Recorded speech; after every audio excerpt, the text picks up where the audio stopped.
కాంగ్రెస్ పార్టీకి ఒక పెద్ద షాక్. ఇక్కడ ఒక గవర్నర్ గారు చేసిన సొంత పైత్యం మొత్తం వ్యవస్థని చిన్నాభిన్నం చేసింది. తమిళసైకి కేసీఆర్ మీద కోపం, కేసీఆర్కి తమిళసై మీద కోపం, ఇగోస్ క్లాష్ అయినాయి. మహిళ కాబట్టి అణగి ఉండాలన్నటువంటి ధోరణి కేసీఆర్ది, సాధికారత సాధించినటువంటి మహిళ గవర్నర్ స్థాయిలో ఉంటే కూడా గౌరవం ఇవ్వడం అని చేత కాదా అంటూ కేసీఆర్ మీద తమిళసై ఆగ్రహం.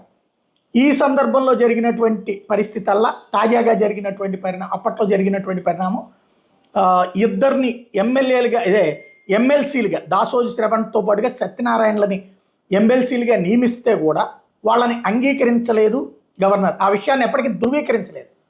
ఈలోపు ప్రభుత్వం మారిపోయింది. రేవంత్ రెడ్డి వచ్చాడు. రేవంత్ రెడ్డి వచ్చిన తర్వాత ఏదైతే కోదండరాం అలీఖాన్లని, అంటే ఆ సిఫార్సును పక్కన పడేసి కోదండరాం అలీఖాన్లు ఇద్దరికీ కూడా